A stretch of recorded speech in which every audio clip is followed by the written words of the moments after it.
आज हम लोग एनसीईआरटी को रीड करेंगे और प्रीवियस ईयर पीवाईक्यू नीट में आया हुआ क्वेश्चन को डिस्कस करेंगे। इसके पहले हम लोग क्या पढ़ चुके हैं, ऑलरेडी हम लोग मेल रिप्रोडक्टिव सिस्टम कंप्लीट कर चुके हैं। उसका एक्सटर्नल पार्ट स्पर्मेटोजेनेसिस ये सारा कंप्लीट हो चुका है। इसके पहले भी कुछ शायद एक्सटर्नल ऑर्गन, एक्सटर्नल जेनेटेलिया तक हम लोग कंप्लीट कर चुके हैं एनसीईआरटी रीडिंग और क्वेश्चन भी प्रैक्टिस किए हैं। आज हम लोग spermatogenesis and structure of sperm को डिस्कस करेंगे एंड 14 के आसपास क्वेश्चन हम लोग क्वेश्चन भी डिस्कस करेंगे। 14th क्वेश्चन है पीवाईक्यू, नीट का पीवाईक्यू जो प्रीवियस ईयर क्वेश्चन है उसको आज हम लोग डिस्कस करेंगे। चलो शुरू करते हैं। गैमेटोजेनेसिस, गैमेटोजेनेसिस का मतलब क्या होता है? Formation of gamete from diploid male germ cell. Diploid male germ cell से गैमिट, हैप्लॉयड गैमिट का फॉर्मेशन होता है, उसी को बोलते हैं गैमेटोजेनेसिस। मेल के केस में spermatogenesis, in case of female oogenesis। तो यहां पे क्या लिखा हुआ है? Primary sex organ,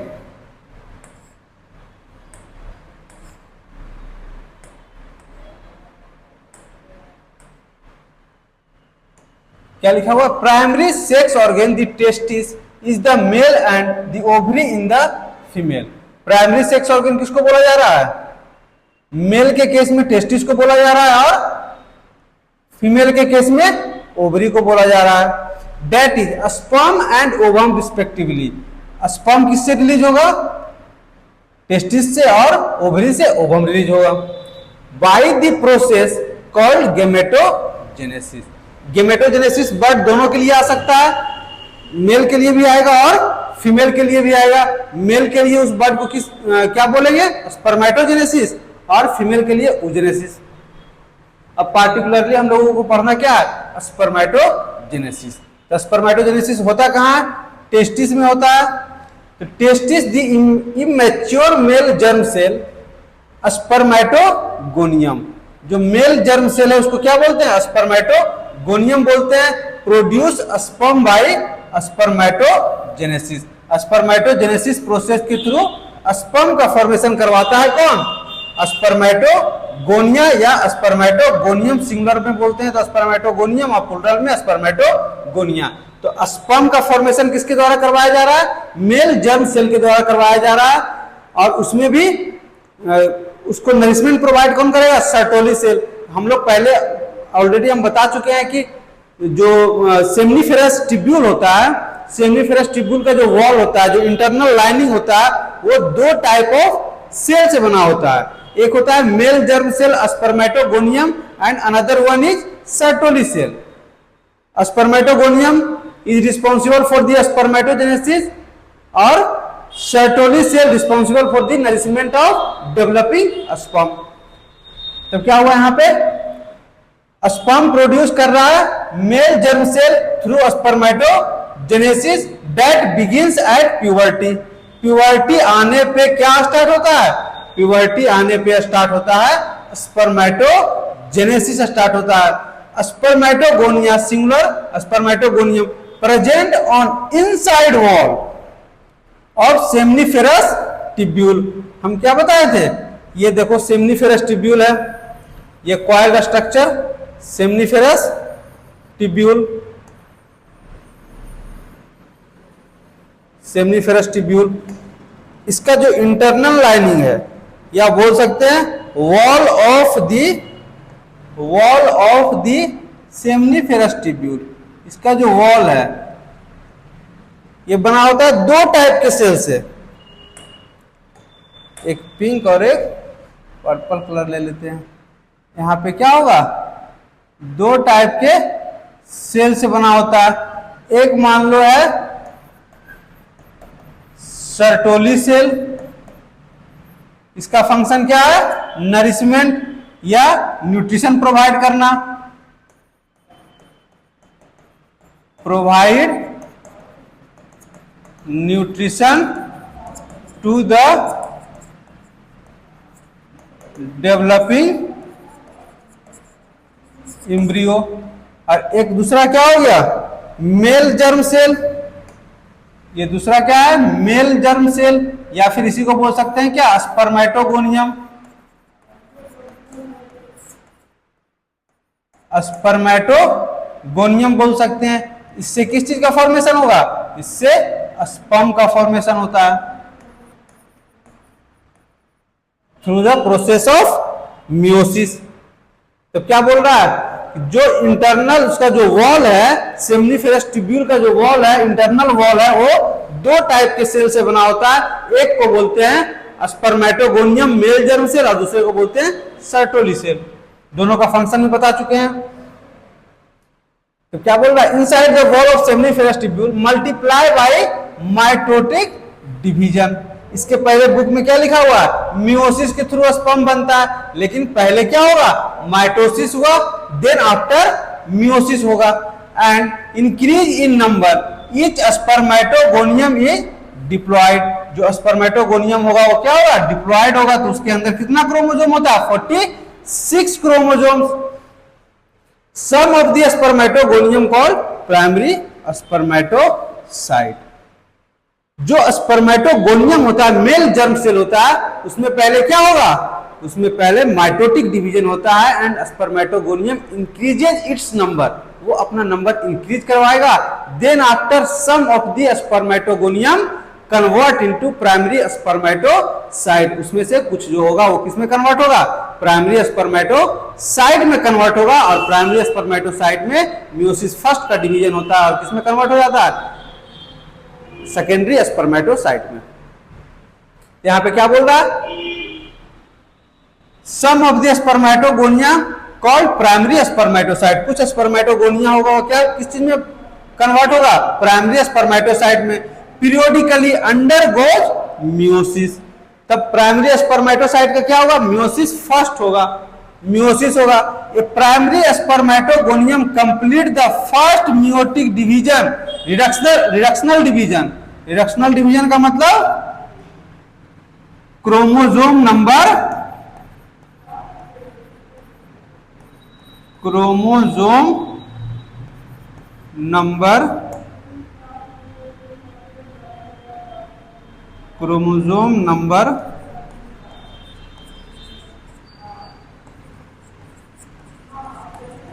reduce to half.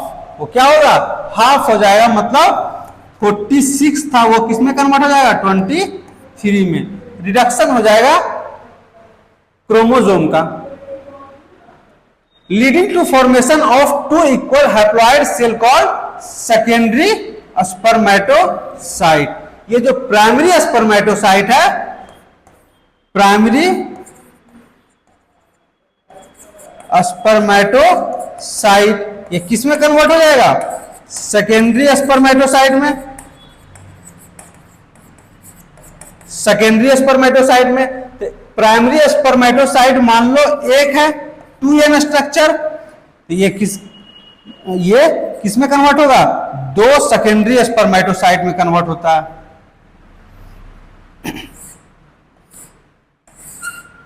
दो सेकेंडरी स्पर्मेटोसाइट में कन्वर्ट होता है। इसमें क्या होगा, रिडक्शनल डिवीजन, या फिर इसी को बोलते हैं meiosis first.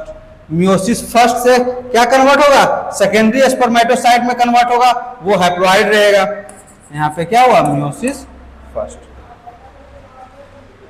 Which have only 23 chromosome each.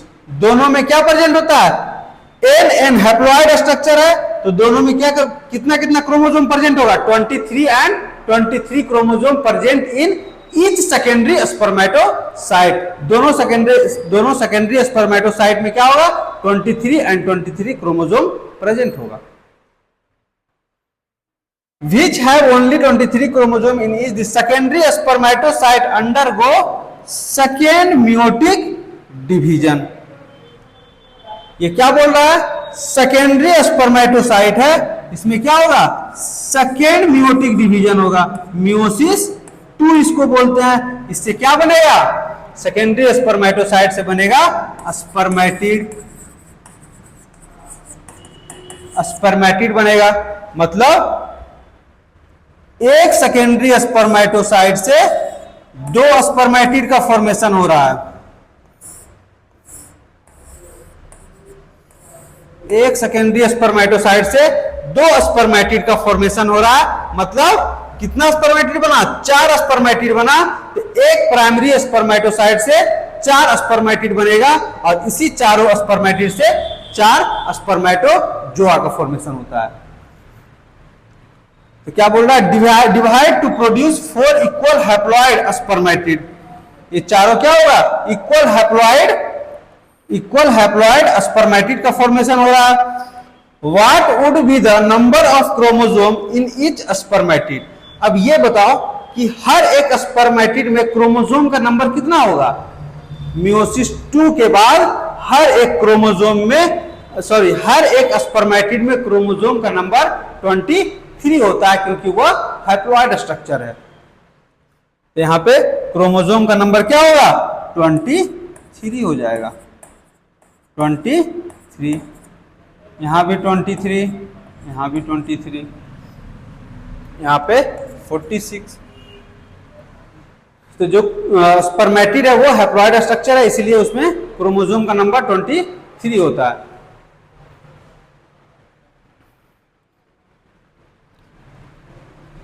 The spermatid are transformed into spermatozoa या sperm। जो ये स्पर्मेटिड है, स्पर्मेटिड क्या बनेगा? स्पर्मेटिड बन जाएगा, स्पर्म बन जाएगा। स्पर्मेटिड बन जाएगा क्या? स्पर्म बन जाएगा।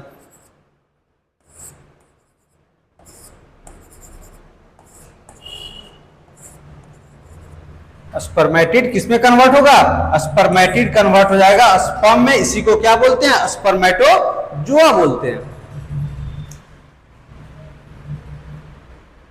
By the process called spermiogenesis. यहां पे कौन सा प्रोसेस काम करेगा?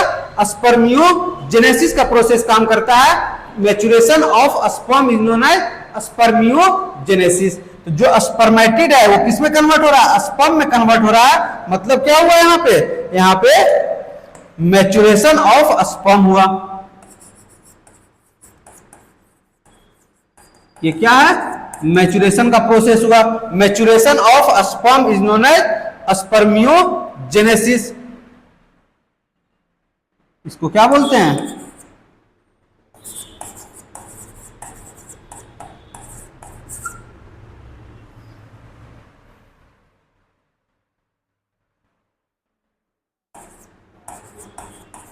स्पर्मियोजेनेसिस बोलते हैं। इसमें कौन सा फैक्टर काम करता है? Sperm maturation factor. ये हम लोग ऑलरेडी पहले भी डिस्कस कर चुके हैं, लेकिन फिर भी चलो बता दिए। After spermiogenesis sperm head become embedded in the Sertoli cell. जब स्पर्मियोजेनेसिस का प्रोसेस होगा उस टाइम पे क्या होता है? जो स्पर्म बनता है, स्पर्मेटोजोआ बनता है, ये क्या करेगा? अपने हेड को, अपने सिर को क्या करेगा? इम्बेड करेगा। जैसे ये मान लो सर्टोली सेल है, ये स्पर्म है, तो ये जो स्पर्म जब स्पर्मेटिड से स्पर्मेटोजोआ में कन्वर्ट हो गया, ये स्पर्म का फॉर्मेशन हो गया, तो ये क्या करेगा? अपने हेड को इम्बेड करेगा इनटू द किसमें? Sertoli cell. Sperm embed their head into the Sertoli cell to get nutrition या नरिशमेंट पाने के लिए या न्यूट्रिशन लेने के लिए सर्टोली सेल में अपने हेड को इम्बेड करता है और न्यूट्रिशन लेता है। Embed in the Sertoli cell and the finally released from the seminiferous tubule by the process of spermiation। क्या बोल रहा है? और ये जो मैच्योर स्पर्म का फॉर्मेशन हुआ आफ्टर नरिशमेंट, जो स्पर्म है वो मैच्योर हो गया। अब क्या होगा? जो सेमिनिफेरस ट्यूब्यूल है अब उसके ल्यूमेन में इसका रिलीज होगा। मतलब ये स्पर्म जो होगा वो कहां जाएगा? Lumen of the seminiferous tubule. मतलब अगर जो इस जगह पे स्पर्म का फॉर्मेशन हुआ है तो ये ल्यूमेन में जाएगा स्पर्म, ऐसे ल्यूमेन में जाएगा स्पर्म। इस प्रोसेस को क्या बोलते हैं? स्पर्मिएशन बोलते हैं। Release from the seminiferous tubule या फिर release into the lumen of seminiferous tubule, दोनों लैंग्वेज यूज कर सकते हैं। नीट में क्वेश्चन आया था क्या? Release of sperm into the lumen of seminiferous tubule. यहां सिंपली क्या लिख दिया है, release from the seminiferous tubule, या फिर ल्यूमेन ऑफ सेमनीफेरस ट्यूब्यूल या फिर सेमनीफेरस ट्यूब्यूल, कोई इसमें बड़ी बात नहीं है, दोनों का मीनिंग सेम होगा। Spermatogenesis start at the age of puberty. Spermatogenesis कब स्टार्ट होता है, प्यूबर्टी में स्टार्ट होता है। स्पर्मेटोजेनेसिस स्टार्ट कब होता है, at the age of puberty. To significant increase in the secretion of gonadotrophin releasing hormone, इसी को बता रहे थे पहले, GnRH। ये कहां से रिलीज होता है, ये रिलीज होता है हाइपोथैलेमस से।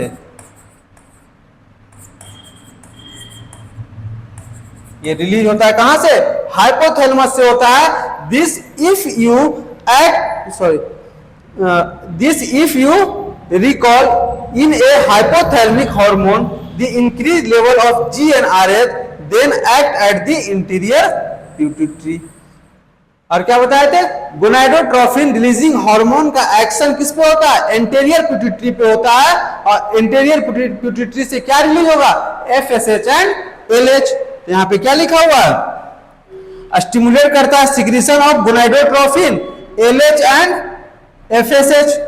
LH and FSH, LH act करता है किस पे, लेडिक सेल पे, और FSH एक्ट करेगा किस पे, सर्टोली सेल पे, सर्टोली सेल पे एक्ट करता है। और जो लेडिक सेल होता है वो स्टिमुलेट करता है synthesis and secretion of androgen. जो लेडिक सेल है वो किसका सिंथेसिस करवाता है, सिक्रीशन करवाता है, एंड्रोजन का। और ये androgen turn stimulate the process of spermatogenesis. ये जो एंड्रोजन है वो किसके प्रोसेस में हेल्प करेगा, स्पर्मेटोजेनेसिस के प्रोसेस में हेल्प करेगा, या फिर स्पर्मेटोजेनेसिस का प्रोसेस ये फास्ट करवाता है। या फिर ऐसे मानो कि एंड्रोजन जो है टेस्टोस्टेरोन का लेवल बढ़ाएगा, जैसे ही टेस्टोस्टेरोन का लेवल इंक्रीज करता है स्पर्मेटोजेनेसिस का प्रोसेस खुद ब खुद इंक्रीज हो जाएगा। अब देखते हैं, FSH act on Sertoli cell and stimulate. FSH क्या करता है, सर्टोली सेल पे एक्ट करता है। इसका एक्शन क्या करता है, स्टिमुलेट किसको करता है, secretion of some factor which help in process of spermiogenesis. Already अभी हम बता चुके हैं क्या, स्पर्म मैच्योरेशन फैक्टर। तो सर्टोली सेल क्या सिक्रीट किया, सम फैक्टर। सम फैक्टर का मतलब क्या हुआ, sperm maturation factor. Sperm maturation factor, इसको क्या बोलेंगे, SMF, स्पर्म मैच्योरेशन फैक्टर बोलते हैं। ये किसमें हेल्प करता है, स्पर्मियोजेनेसिस में। अब हम लोग क्या देखेंगे, स्पर्म का स्ट्रक्चर देखेंगे। तो स्पर्म में कितना पार्ट, एक हेड के बाद एक छोटू सा एक नैरो स्मॉल नेक होता है, फिर उसमें एक मिडिल पीस होता है और टेल होता है। इसका 4 पार्ट। पहला क्या हुआ, पहला हेड हो गया, दूसरा नेक, तीसरा मिडिल पीस, 4th नंबर पे mitochondria, sorry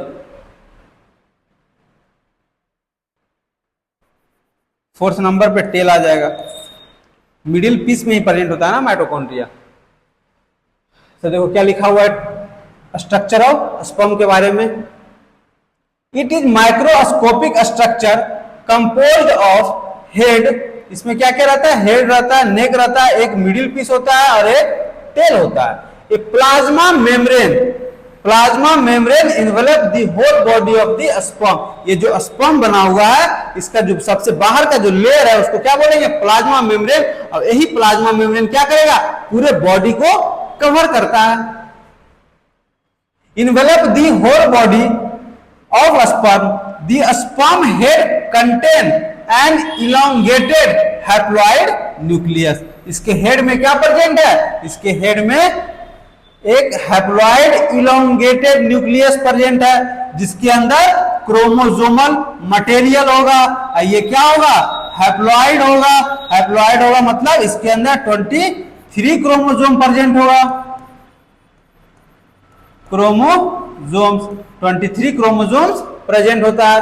the anterior protein of which is covered by a cap like structure, इसके ऊपर क्या प्रेजेंट है, एक कैप लाइक स्ट्रक्चर प्रेजेंट है, इसको क्या बोलेंगे, एक्रोजोम बोलते हैं। इसमें फील्ड होता है सम एंजाइम, उसको बोलते हैं क्या, इस एंजाइम को बोलते हैं स्पर्म लाइसिन।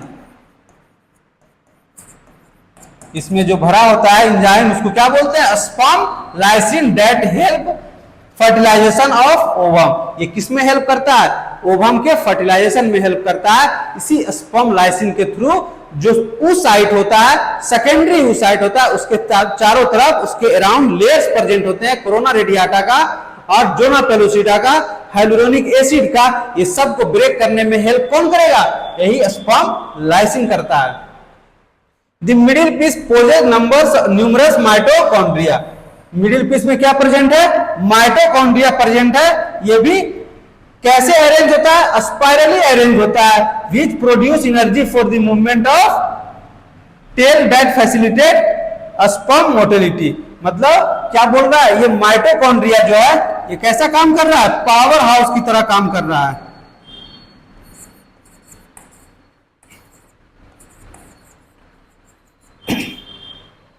ये कैसा काम कर रहा है, पावर हाउस की तरह।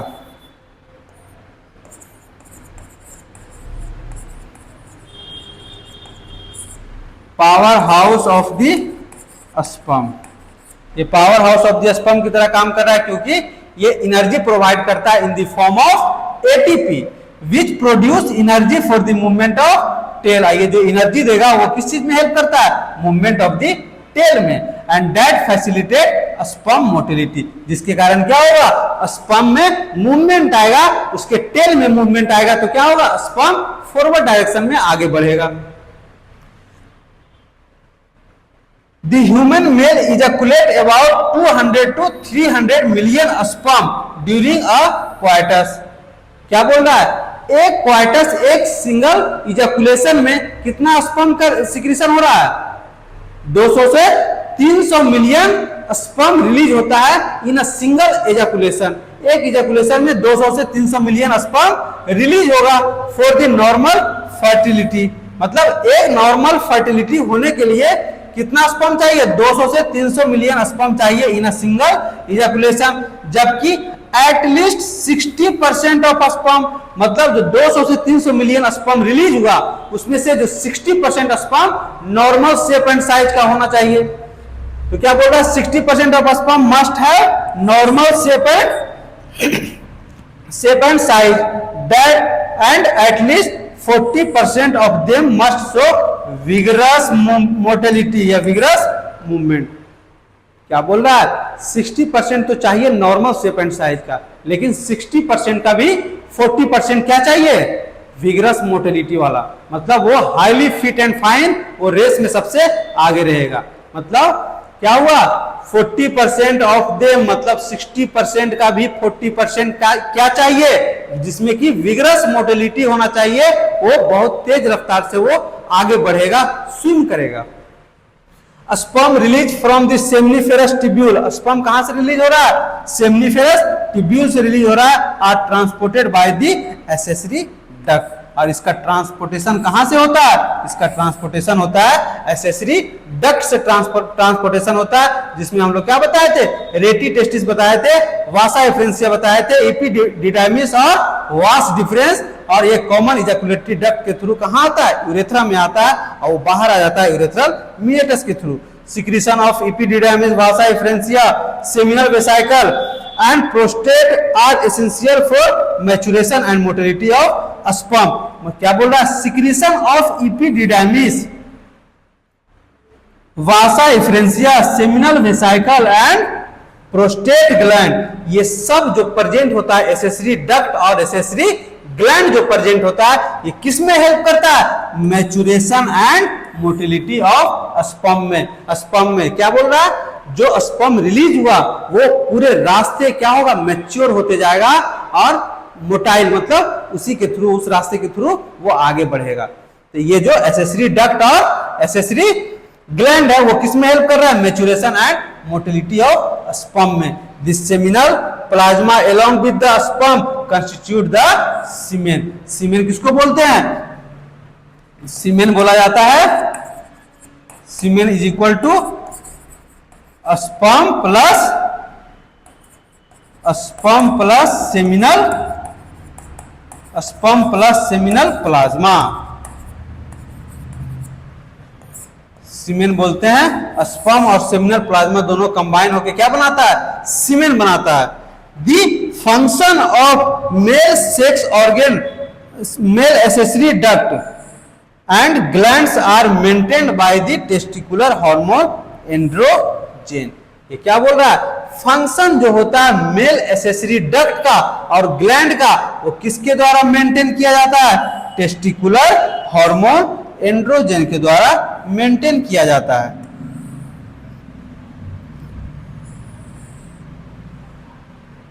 तो आज हम लोग क्या पढ़ लिए, एनसीईआरटी रीडिंग भी कंप्लीट हो गया, मतलब जो मेल रिप्रोडक्टिव सिस्टम का पूरा ओवरऑल हम लोग नोट्स भी पढ़े हैं और उसके साथ एनसीईआरटी रीडिंग किए।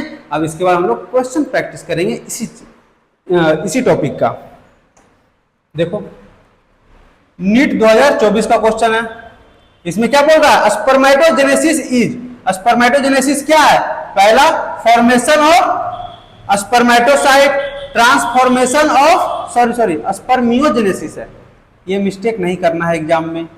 स्पर्मियोजेनेसिस अच्छे से पढ़ना है। स्पर्मियोजेनेसिस किस प्रोसेस को बोलते हैं, पहला क्या दिया हुआ, formation of spermatocyte, transformation of spermatid into spermatozoa, क्या होगा, यही तो आंसर होगा। हम अभी क्या बताए थे, स्पर्मेटिड किसमें कन्वर्ट होता है, मैच्योर स्पर्म में, इसी को बोल रहे थे क्या, स्पर्मेटोजोआ बोल रहे थे। ये जो प्रोसेस था मैच्योरेशन का, इस प्रोसेस को क्या बोल रहे थे हम लोग, इस प्रोसेस को बोल रहे थे स्पर्मियोजेनेसिस। स्पर्मियोजेनेसिस यहां कौन सा फैक्टर काम कर रहा था मैच्योरेशन के लिए, मैच्योरेशन के लिए स्पर्म मैच्योरेशन फैक्टर काम कर रहा था। इसका आंसर क्या होगा, बी होगा। नेक्स्ट देखो, विच हार्मोन डायरेक्टली और act on Sertoli cell, Sertoli cell पे डायरेक्ट एक्शन किसका होता है, बताए थे अभी, GnRH रिलीज होता है कहां से, हाइपोथैलेमस से। इसका एक्शन होता है एंटीरियर पिट्यूटरी पे, एंटीरियर पिट्यूटरी से दो हार्मोन रिलीज होता है, उसको क्या बोलते हैं, FSH एंड LH बोलते हैं। FSH का एक्शन होता है सर्टोली सेल पे और LH का एक्शन होता है लैडिक सेल पे। यहां पे क्या लिख रहा है, which hormone directly act on Sertoli cell, FSH हो जाएगा। FSH का एक्शन होता है किस पे, सर्टोली सेल पे होता है। नीट 2022 का, which example produce testosterone, which cell produce testosterone, कौन सा सेल है जो रिलीज करता है क्या, टेस्टोस्टेरोन। तो कौन होगा जो टेस्टोस्टेरोन का फॉर्मेशन करवाता है, लेडिक सेल, लेडिक सेल करवाएगा, क्योंकि LH का एक्शन किस पे हो रहा था, लेडिक सेल पे एक्शन हो रहा था। लेडिक सेल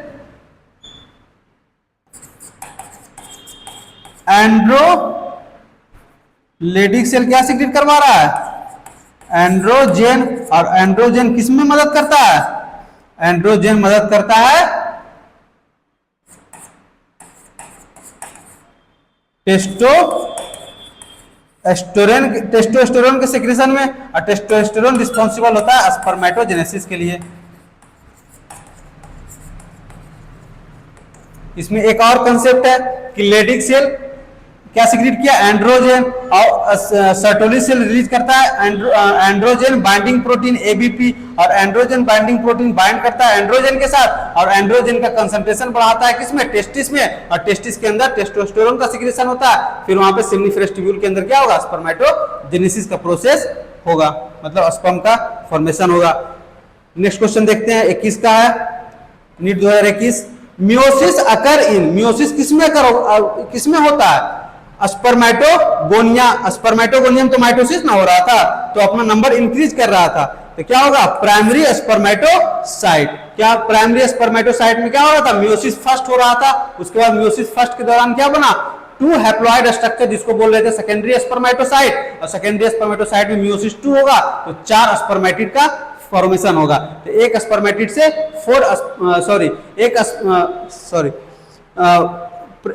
एक प्राइमरी स्पर्मेटोसाइट से 4 स्पर्मेटिड का फॉर्मेशन हो रहा है। नेक्स्ट क्वेश्चन देखते हैं, NEET 2020, number of sperm formed from one primary spermatocyte, एक प्राइमरी स्पर्मेटोसाइट से कितना स्पर्म का फॉर्मेशन होगा। अभी हम डिस्कस किए, एक प्राइमरी स्पर्मेटोसाइट है, इसका क्या हुआ, मियोसिस फर्स्ट हुआ, मियोसिस फर्स्ट के दौरान क्या बना, 2 सेकेंडरी स्पर्मेटोसाइट बना, सेकेंडरी स्पर्मेटोसाइट बना।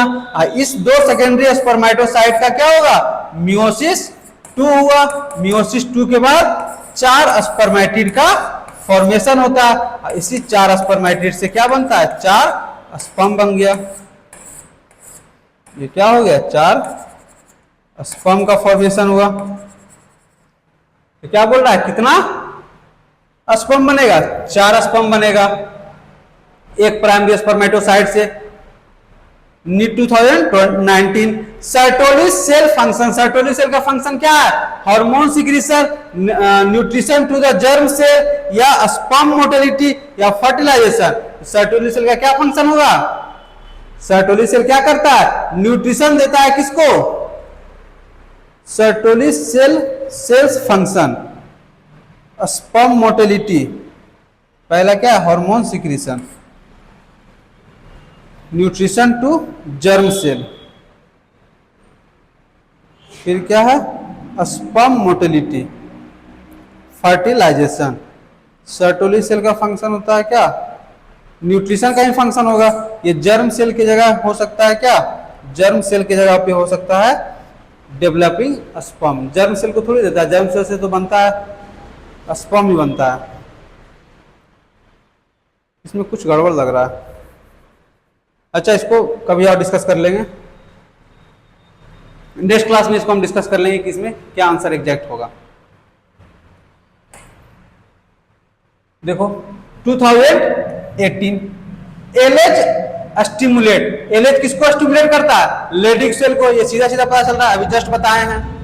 एलएच का एक्शन लेडिक सेल पे और एफएसएच का एक्शन सर्टोली सेल पे। नीट 2017, स्पर्मेटोजेनेसिस अकर इन, स्पर्मेटोजेनेसिस अकर इन कहां होता है, स्पर्मेटोजेनेसिस का प्रोसेस सेमनीफेरस ट्यूब्यूल के अंदर होता है।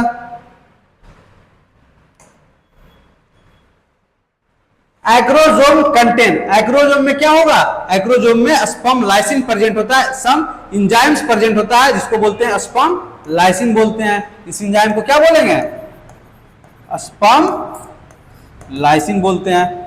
नीट 2023 का एग्रोजोम इज फॉर्म्ड फ्रॉम, एग्रोजोम किससे बनता है, एग्रोजोम का फॉर्मेशन होता है गोल्जी एपरेटस से होता है। नीट 2022 का middle piece contain, middle piece में क्या होता है, माइटोकॉन्ड्रिया होता है प्रेजेंट, स्पाइरली अरेंज 25 से 30, 25 to 30 mitochondria arrange in spiral manner, spirally वो अरेंज होता है। Next 2021, sperm motility is due to, sperm का मोटिलिटी क्यों होता है, due to its tail movement, tail के कारण उसमें मोटिलिटी आता है, टेल का मूवमेंट होता है तो स्पर्म आगे फॉरवर्ड डायरेक्शन में मूव करेगा। Haploid 2020, haploid nucleus is present in, haploid nucleus कहां प्रेजेंट होगा, haploid nucleus is present in head में प्रेजेंट होता है। फिर क्या हुआ, energy for sperm motility come from, किससे आएगा, माइटोकॉन्ड्रिया से आएगा। नेक्स्ट क्वेश्चन देखते हैं। चलिए हो गया, लास्ट इतना ही था। तो हम लोग नीट का PYQ भी कंप्लीट कर लिए, NCERT रीडिंग भी कंप्लीट कर लिए।